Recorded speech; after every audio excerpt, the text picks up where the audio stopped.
बिस्मिल्लाहिर्रहमानिर्रहीम। अस्सलाम वालेकुम नाज़रीन, आप यूट्यूब चैनल देख रहे हैं। मैं इमरान ख़ान हूँ। सबसे पहले एक तस्वीर की बात कर लेते हैं। जनरल बाजवा की ये तस्वीर है। जनरल रिटायर बाजवा वो किसी गल्फ़ मुल्क के अंदर हैं और वहाँ पे वो अपने बेटे के साथ गालिबन खड़े हैं सड़क के ऊपर और सिग्नल के ऊपर इंतज़ार कर रहे हैं। रेड जो क्रॉसिंग होती है वहाँ पे ज़ेब्रा क्रॉसिंग, उस पर के सिग्नल खुलता है तो उसके बाद फिर वो सड़क क्रॉस करें।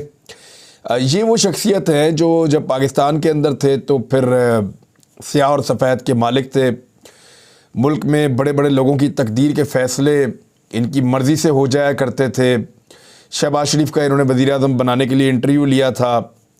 जावेद चौधरी के बकौल ये इमरान ख़ान को भी मिलने गए थे वज़ीर-ए-आज़म बनाने के लिए, और नवाज शरीफ भी अपने आप को निकालने के लिए इनको ज़िम्मेदार कहते थे। बाद में इमरान ख़ान साहब ने भी ख़ुद को निकालने के पीछे इनको ज़िम्मेदार कहा। 6 साल तक ये लगभग मुल्क के स्याह और सफ़ेद के मालिक थे।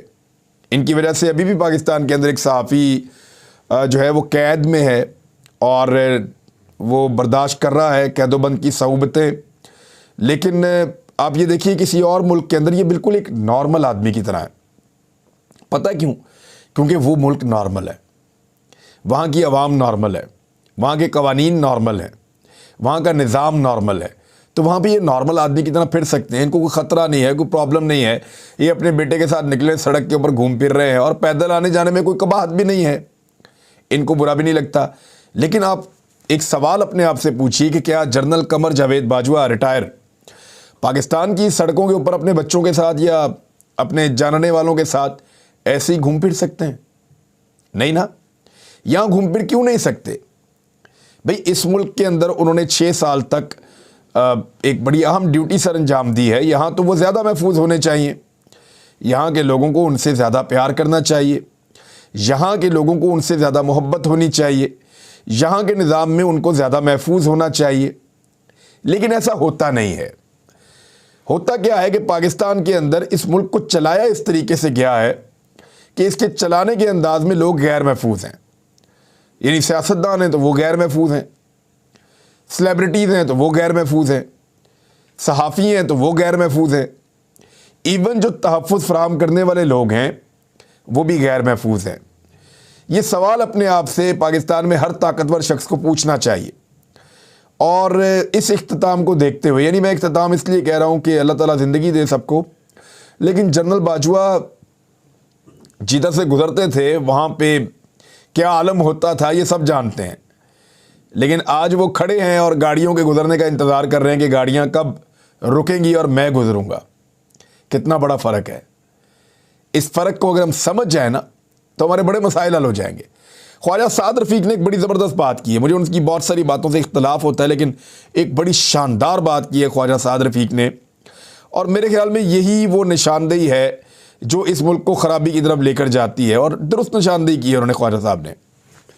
उन्होंने कहा कि पाकिस्तान की जो चीचक ज़दा जमहूरियत है उसकी वजह क्या है? नंबर 1 ख़ानदानी सियासत, नंबर 2 एस्टेब्लिशमेंट की मुदाखलत, नंबर 3 नज़रिया ज़रूरत के तहत फ़ैसले देने वाले जजेस। अभी एक जज ने फ़ैसला दिया था शहबाज शरीफ साहब को, उन्होंने उनका केस ख़त्म किया। ये जिस केस के अंदर डॉक्टर रिजवान जो हैं वो अचानक उनकी मौत हो गई, उसके बाद उसी केस के अंदर जो मुलाजमीन के अकाउंटों के अंदर पैसे थे, मकसूद चपड़ासी की भी अचानक जो है वो मौत हो गई उसी तरह। तो वो जो जज साहब ने फारिग किया था शहबाज शरीफ साहब को, उनको नवाज दिया है शहबाज शरीफ साहब ने उनकी रिटायरमेंट के फ़ौरन बाद, और उनको एक आला नौकरी से नवाजा गया है। अच्छे उनको जो है वो सहूलतें भी मिलेंगी। तो ये इस तरह के जो फ़ैसले हैं उनके बारे में शायद ख्वाजा साद रफ़ीक साहब कह रहे हैं। 3 चीज़ें हैं। नंबर 1 ख़ानदानी सियासत। उन्होंने कहा ख़ानदानी सियासत का सबसे बड़ा प्रॉब्लम ये है कि जो अच्छे सियासतदान हैं वो इस बात को समझ जाते हैं कि जनाब ये ख़ानदानी सियासत है, इन्हीं के ख़ानदानों को सब कुछ मिलेगा, हम तो इनके ग़ुलाम हैं, तो हमें कभी भी पार्टी की लीडरशिप नहीं मिल सकती, कोई बड़े ओहदे नहीं मिल सकते, या हम लीड नहीं कर सकते, ये इन्हीं के ख़ानदानों के पास सारा कुछ रहेगा। तो जब इन्हीं के पास रहना है तो फिर हमारा इसके अंदर स्टेक क्या है? तो वो एक मायूसी फैलती है पॉलिटिकल कारकुन में भी और पॉलिटिकल लीडरशिप के अंदर भी। और फिर उसी ख़ानदान की ऐसा लगता है डिक्टेटरशिप शुरू हो गई है, तमाम लोग उसी ख़ानदान के आगे पीछे घूमते हैं। यानी पहले घूमते थे जुल्फ़िकार दी भुट्टो के आगे पीछे, फिर बेनज़ीर भुट्टो के आगे पीछे, फिर जरदारी और अब बिलावल। इसी तरह वहाँ पहले मियाँ शरीफ, नवाज शरीफ, मरीम नवाज़ और आने वाले वक्त में मरीम नवाज़ के बच्चे। तो ये जो छोटे बच्चे भी होते हैं उन ख़ानदानों के, वो बड़े मोतबर हो जाते हैं। तो ख़ानदानी सियासत में जो पॉलिटिकल वर्कर है वो, उसकी वजह ख़त्म हो जाती है कि वो अपने आप को बड़ा बनाए। उसे लगता है मैं जितना मर्ज़ी बड़ा बन जाऊँ, जितने मर्ज़ी उसूलों पे चलूँ, जितना मर्ज़ी ईमानदार रहूँ, जितना मर्ज़ी अच्छा काम करूँ, यही ख़ानदान सारा कुछ ले जाएंगे। तो फिर वो मुकाबले में आने के लिए वो गलत काम, सही काम, वो सब कुछ करते हैं। नंबर एक चीज़ तो ये है। नंबर दो, एस्टेब्लिशमेंट की मुदाखलत। पाकिस्तान की एस्टेब्लिशमेंट, चाहे वो मिलिट्री और सिविल एस्टेब्लिशमेंट सारे मिला के आप इकट्ठे भी कर लें, तो वो हमेशा से एक मुदाखलत करते हैं। उन्हें लगता है कि पाकिस्तान के सियासतदान ठीक फैसले नहीं करते और वो फैसले अपने हाथ में ले लेते हैं। हर 2-3 साल के बाद बंद कमरों के अंदर फैसला कर लेते हैं, इसको निकालो, इसको लेकर आओ, इसको चेक करते हैं, उसको हटाते हैं। फिर जब उनके पास ये ताकत आ जाती है एस्टेब्लिशमेंट के पास, जब उन्हें ये समझ आ गई कि हुकूमतें हम गिरा भी सकते हैं और बना भी सकते हैं, तो उनके इंटरेस्ट बढ़ गए। क्योंकि ताकत के साथ साथ फिर तकब्बुर भी आ जाता है और फिर ताकत का गलत इस्तेमाल भी शुरू हो जाता है। तो जब उन्हें समझ आई कि वो हुकूमत गिरा भी सकते हैं और बना भी सकते हैं, इतनी बड़ी ताकत उन्होंने हासिल कर ली है और वो ये चीज़ें कर गुजरते हैं, तो फिर वो मुतालबात भी कर देते हैं बाज़ औक़ात जो दुरुस्त नहीं होते।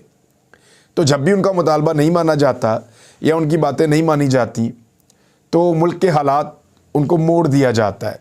तो एस्टेब्लिशमेंट की जो मुदाखलत है, इन्होंने पॉलिटिकल पार्टीज़ बनाई, पॉलिटिकल पार्टीज़ तोड़ी, इन्होंने मजहबी सियासी जमातें बनाई, जनूनी पैदा किए, फिर उनको काबू करने के लिए उन पे ऑपरेशंस किए। तो इस किस्म की जब चीज़ें एस्टेब्लिशमेंट करती है तो पाकिस्तान में एक बड़ा सीरियस इशू है जो ख्वाजा साद रफ़ीक साहब ने उठाया।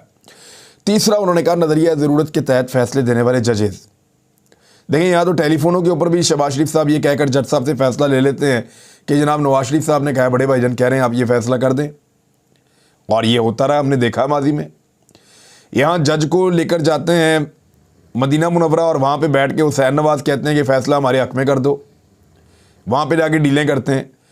तो इस तरीके से बहुत सारे ऐसे मिसालें मौजूद हैं और पॉलिटिकल पार्टीज़ भी करती हैं, लेकिन नून लीग ने हमेशा ये काम बहुत खुला कर किया है और उसी जमात के अंदर से ख्वाजा साद रफ़ीक साहब आवाज़ उठा रहे हैं।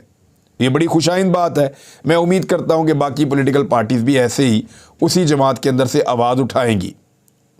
फिर मिफ्ता इस्माइल साहब ने भी इससे मिलता जुलता एक स्टेटमेंट दिया और वो भी बड़ा इम्पॉर्टेंट है।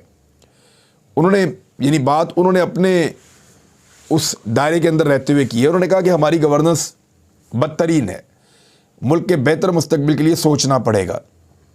पाकिस्तान सब्सिडीज़ दे रहा है, सब्सिडीज़ देता है क्योंकि गरीब मुल्क है, अवाम बहुत गरीब हैं, तो उनको सब्सिडीज़ देनी पड़ती हैं। अमीरों से इतना टैक्स लिया नहीं जाता इस मुल्क में, टैक्स रिफॉर्म्स कभी की नहीं जा सकी इस मुल्क के अंदर। जो कमाते हैं वो कभी हिसाब किताब देते नहीं और हिसाब किताब रखना नहीं चाहते। तो इस सूरत हाल के अंदर मुल्क नहीं चला करते, मुल्क डिफ़ॉल्ट कर जाते हैं खुदा न खास्ता।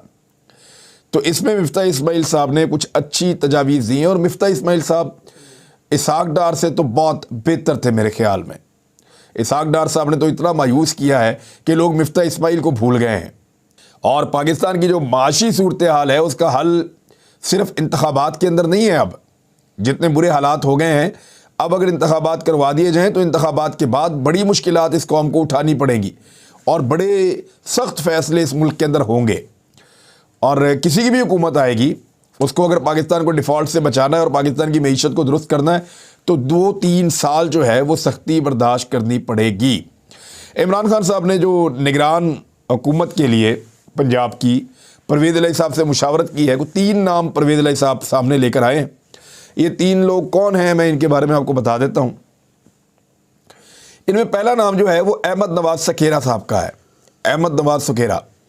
दूसरा नाम नसीर खान साहब हैं और तीसरा नाम साबिक चीफ सेक्रेटरी पंजाब नासिर सईद खोसा साहब का है। अहमद नवाज सखेरा साहब जो हैं वो काबीना डिवीज़न के सेक्रेटरी हैं। उन्होंने सिविल सर्विस 1985 में ज्वाइन की थी और 2020 को कैबिनेट सेक्रेटरी भी मुकर्रर हुए। उससे पहले वो कामर्स में, टेक्सटाइल में, इत्तलाआत में, बोर्ड ऑफ इन्वेस्टमेंट में और प्राइवेटाइजेशन में बतौर वफाकी सेक्रेटरी खिदमात सर अंजाम दे चुके हैं। 14 अगस्त 2022 को उन्हें हुकूमत पाकिस्तान ने तमगा हलाल इम्तियाज़ से भी नवाजा था, ये अभी शहबाज शरीफ साहब की हुकूमत ने। तो मेरे ख्याल में इस नाम के ऊपर एतराज़ नहीं होना चाहिए। ये बड़ा ठीक नाम दिया है कि शहबाज शरीफ साहब की अपनी हुकूमत ने उनको तमगा इम्तियाज़ से नवाजा है 14 अगस्त 2022 को, और नाम इमरान खान साहब दे रहे हैं, तो ये एक न्यूट्रल और बेहतर नाम हो सकता है। मोहम्मद नसीर खान का ताल्लुक़ पंजाब के ज़िले नारोवाल से है और वो 2004 में साबिक़ वज़ीर आज़म चौधरी शुजात हुसैन की काबीना में वफाकी वज़ीर सेहत के ओहदे के ऊपर रह चुके हैं। अब ये क्योंकि चौधरी जो हैं वो पार्टनर हैं पाकिस्तान तहरीक इंसाफ के, तो मुझे ऐसा लगता है कि ये नाम चौधरी की जानिब से आया है, नारोवाल से ये नाम है, और ये पहले वज़ीर सेहत के ओहदे पर भी रह चुके हैं, मोहम्मद नसीर खान। तीसरा नाम जो है वो नासिर सईद खान खोसा, साबिक़ chief justice supreme court of Pakistan Asif Saeed Khan Khosa के छोटे भाई हैं और ब्यूरोक्रेट हैं। इससे कबल 2018 में इमरान खान साहब ने नासिर सईद खोसा का नाम पंजाब के निगरान वज़ीर आला के लिए पेश किया था, जिसे मुस्लिम लीग नवाज़ ने इत्तफाक किया था। लेकिन उसके बाद जब इत्तफाक हुआ तो इमरान खान साहब ने नासिर सईद खोसा साहब का नाम वापस ले लिया था। नासिर सईद खोसा सूबा पंजाब और बलूचिस्तान के चीफ सेक्रेटरी और वज़ीर आज़म के प्रिंसिपल सेक्रेटरी के ओहदों पर भी रह चुके हैं, यानी नवाज शरीफ के प्रिंसिपल सेक्रेटरी रह चुके हैं नासिर सईद खोसा साहब। और शहबाज शरीफ साहब के दौरे हुकूमत में गालबन ये उन्हीं के दौर में ये चीफ सेक्रेटरी पंजाब भी रह चुके हैं। तो ये भी एक ऐसा नाम है जिसके ऊपर PMLN हाँ कह सकती है। तो बड़े अच्छे नाम दिए गए हैं और ऐसे नाम दिए गए हैं जिस पे PMLN को ये शक नहीं होना चाहिए कि न्यूट्रल नहीं है। दूसरी जानिब सिंध के अंदर पीपल्स पार्टी ने मैदान मार लिया है इंटीरियर सिंध में दोबारा से। अगर आप सिंध में जाएँ, वहाँ के हालात देखें तो आप कानों को हाथ लगाते हैं, तरक्याती मंसूबे देखें तो आप परेशान हो जाते हैं, लोगों की हालत देखें तो आप परेशान हो जाते हैं। लेकिन जो हमने मनादिर देखे सुबह से अब तक, जिस तरीके से धांधली हुई, यानी 21-22 वोट पड़े हैं पूरी कॉपी में से निकले हैं और 300 वोट डब्बे में से निकले हैं। यानी ऐसे कॉपी होती है पूरी की पूरी जिसके अंदर वो वोट होते हैं, वहाँ से फाड़ के डालते हैं। तो उधर से 22-23 निकले और डब्बे में से 300 निकल आए, 250 निकल आए। तो ये पहले से डब्बे ऐसा लगता है भरे हुए थे। पीपल्स पार्टी ने बहुत फ़ायदा उठाया MQM के ना होने का और कराची के दूर दराज इलाकों में भी बड़ी टका कर धांधली की है, और इंटीरियर सिंध के अंदर तो उनका मुकाबला करने के लिए कोई सामने आया ही नहीं। मेरे ख्याल में पाकिस्तान तहरीक इंसाफ मुकाबला कर सकती थी, मुझे ऐसा लगता था, लेकिन तहरीक इंसाफ ने ग्राउंड के ऊपर काम नहीं किया और वो चैलेंज नहीं कर पाए पाकिस्तान पीपल्स पार्टी को। बहरहाल पीपल्स पार्टी ने वहाँ पे ऐसा झुड़लू फेरा है कि इंटीरियर के अंदर वो दोबारा कामयाब हो गए हैं। तो हमारे जो सिंध के बहन भाई हैं उनको मज़ीद अभी पाकिस्तान पीपल्स पार्टी के साथ काम करना पड़ेगा, और सिंध की हुकूमत होने का जो सही फ़ायदा कोई उठा सकता है तो वो पाकिस्तान पीपल्स पार्टी ने उठाया है इन इंतखाबात में। हाँ, जब निगरान हुकूमतें बन जाती हैं और न्यूट्रल निगरान हुकूमतें बनती हैं तो उसके अंदर फिर मुमकिन है कि हालात कुछ थोड़े से मुख्तलिफ हों, एडमिनिस्ट्रेशन का कंट्रोल पूरी तरह से मौजूद ना हो जरदारी साहब के पास, तो फिर जनरल इलेक्शन में हो सकता है सूरत हाल मुख्तलिफ हो जाए, और होनी भी चाहिए। यानी दूसरी पॉलिटिकल पार्टीज और ऑप्शन सामने आनी चाहिए और उनको भी वोट पड़ना चाहिए। लोगों को चाहिए कि वो आजमाए, अगर उनके हालात नहीं बदल रहे पिछले 15-20 साल से, तो वो हालात बदल लें, अपने पार्टी बदल के देख लें। तो इसी तरह जो है वो अब सिंध के अंदर तो सूरत हाल ये है, लेकिन कराची के अंदर जमात इस्लामी सबसे आगे जा रही थी। अब जब मैं वीलॉग रिकॉर्ड कर रहा हूँ रात के आखिरी पहर में, तो अब तक की इतला के मुताबिक तो वो सबसे आगे जा रहे थे, लेकिन नताइज रुकना शुरू हो गए। और हाफिज़ नईम ने, जो नईमुर रहमान साहब हैं, जो जमात इस्लामी की जानिब से उम्मीदवार हैं मेयर के, उन्होंने बल्दियाती इंतखाबाई नताइज को देने के लिए 1 घंटे की मोहलत दी थी, रात गए, लेकिन अभी तक मुकम्मल नहीं हुए। जब मैं ये वीलॉग रिकॉर्ड कर रहा हूँ तो उन्होंने कहा घेराव भी करेंगे और धरना भी करेंगे, उन्होंने इसकी धमकी दी है। उन्होंने कहा इंतखाबी नताइज वक्त पर ना दिए तो पोलिंग स्टेशनों का घेराव करेंगे और धरने देंगे।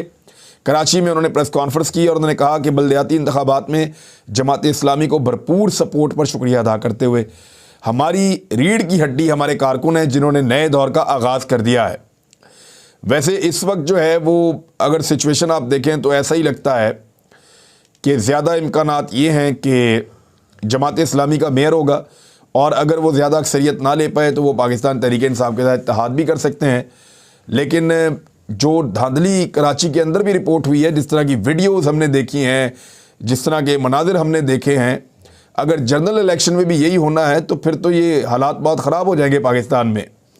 और जनरल इलेक्शन में वैसे भी निगरान हुकूमतें होती हैं, तो सूबाई हुकूमतें अपनी ताकत इस्तेमाल नहीं कर सकती। यहाँ बल्दियाती इंतखाबात में फिर भी ताकत इस्तेमाल हो जाती है, और बल्दियाती इंतखाबात में बाद औक़ात मैं पहले भी ये कह चुका हूँ कि लोगों का रुझान उसी जमात की तरफ होता है जिसकी हुकूमत होती है उस सूबे में या उस जगह पे। बहरहाल अब तक के लिए इतना ही। अपना ख्याल रखिएगा, जब रिज़ल्ट पूरे आते हैं तो आपके साथ शेयर करते हैं। अपने इस चैनल का भी ख्याल रखिएगा। अल्लाह हाफ़िज़।